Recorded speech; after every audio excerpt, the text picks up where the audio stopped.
আসসালামু আলাইকুম। তো শিক্ষার্থীবৃন্দ, এই ভিডিওতে আলোচনা হবে চট্টগ্রাম বোর্ড 2023 সালের প্রিপোজিশন আইটেম দিয়ে। স্ক্রিনে একটি প্যাসেজ দেখতে পাচ্ছ তোমরা, যেটি চট্টগ্রাম বোর্ড 2023 সালের কোয়েশ্চেন। 10টি গ্যাপ সহ রয়েছে।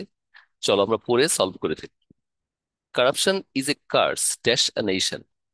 এখানে বলা আছে কারাপশন হচ্ছে একটি অভিশাপ আর একটি জাতি। তাহলে এটাকে রিলেট করতে চাইলে কিন্তু আমাকে এখানে ফর কথাটা দিলেই সবচেয়ে ভালো হয়, বা এর চেয়ে অন্য দেয়া যায় না। তাহলে এখানে ফর আ নেশন, করাপশন হচ্ছে একটি জাতির জন্য একটি অভিশাপ। It is a great hindrance, এটি একটি বিশাল বাধা। আর এখানে লেখা আছে উন্নয়ন। তাহলে এই দুইটার মধ্যে রিলেট করতে চাইলে আমি যদি এখানে বলি যে হিন্ড্রেন্স টু দ্য ডেভেলপমেন্ট, অর্থাৎ উন্নয়নের প্রতি বাধা, চমৎকার একটি অর্থ দাঁড়ায়।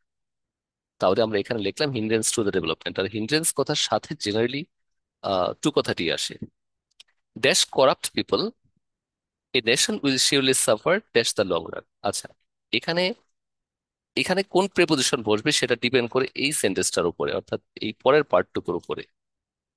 কারণ এটাই মিনিং কি আসে সেটার উপর নির্ভর করে। এটা এখানে কিন্তু উইদাউট বসানো যেতে পারে, বা ফর বসানো যেতে পারে, বিভিন্ন কথা হতে পারে। কি কোনটা বসবে সেটা ডিপেন্ড করে এই কথাটার উপর। তাহলে আমরা দেখি এ নেশন উইল শিওরলি সাফার, একটা জাতি অবশ্যই সাফার করবে ড্যাশ দ্য লং রান, মানে ভবিষ্যতে বা দীর্ঘ সময় ধরে। তাহলে একটা জাতি কখন সাফার করবে? দুর্নীতিবাজ লোকদের ছাড়া নাকি দ্বারা? অবশ্যই এখানে হবে দ্বারা বা জন্য। ঠিক আছে, যে করাপ্ট লোকদের জন্য, তাহলে আমরা এখানে ফর কথাটা বসাতে পারি। For corrupt people a nation will surely suffer dash the long run. আর একটা ফ্রেজ রয়েছে in the long run, right? তো এখন কথা হচ্ছে সাফারের পর তো আমরা অনেক সময় ফ্রম বসাই, কিন্তু এখানে কেন বসাবো না? তো তোমাকে বুঝতে হবে যে একটা জাতি সাফার করবে, কি থেকে সাফার করবে সেই জিনিসটা কিন্তু পরে নেই। সে কারণে এখানে আমরা ফ্রম বসাতে গেলাম না। তো এখানে এই আলাদা একটি ফ্রেজ রয়েছে, সেই জন্য ইন দ্য লং রান কথাটা বসিয়ে দিলাম। করাপ্ট পিপল আর হেটেড ড্যাশ অল। আচ্ছা, দুর্নীতিবাজ লোকদেরকে ঘৃণা করা হয়। আর এখানে আছে সকল, তার মানে সকলের দ্বারা। তো সেই জন্য আমরা বাই কথা বসাতে পারি এখানে। ওকে, তারপরে আসো। The common mass have no good feeling dash them.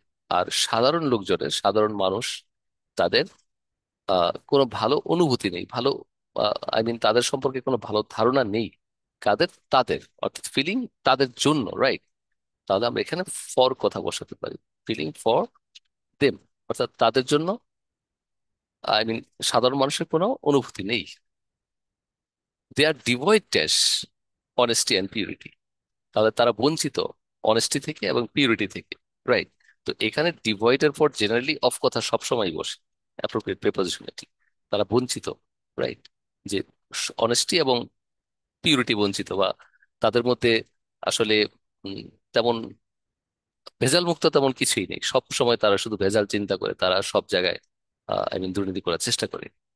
They don't abide dash. আর আমরা জানি এখানে লেখা রয়েছে সোশ্যাল রুলস, সামাজিক নিয়ম কানুন তারা মেনে চলে না। তাহলে অ্যাবাইড বাই মানে হচ্ছে মেনে চলা কোনো কিছু, দ্য সোশ্যাল রুলস।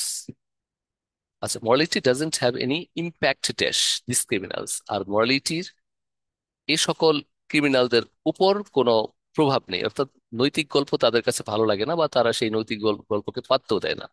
তো এই জন্য ইম্প্যাক্টের পর জেনারেলি অন কথা আসে। On this criminals they bring no sweet fruit for the land. তারা জাতির জন্য ভালো কিছু বয়ে নিয়ে আসে না। অ্যান্ড সো, এবং সুতরাং, it is high time we to dash them. সুতরাং এখনই আমাদের উচিত তাদের বিরুদ্ধে দাঁড়ানো। এখন এই স্ট্যান্ডের পরে আমরা কিন্তু অনেক রকম প্রিপোজিশন ব্যবহার করে থাকি, কিন্তু এটা অবশ্যই আমাকে খেয়াল করতে হবে এটার মিনিংটা কি আসে। তাহলে স্ট্যান্ড এগেনস্ট মানে কোনো কিছুর বিরুদ্ধে দাঁড়ানো, দাঁড়ানো। তাহলে against, stand against them, right? সুতরাং এখনই সময় তাদের বিরুদ্ধে দাঁড়ানোর, রাইট? তো এই হচ্ছে তাহলে আমাদের প্রেপোজিশন নিয়ে আলোচনা। তোমরা প্রয়োজন হলে বারে বারে দেখো।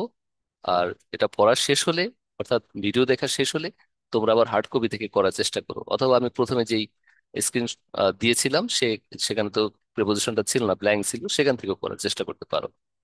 ওকে স্টুডেন্টস, সবাইকে অনেক ধন্যবাদ ভিডিও দেখার জন্য।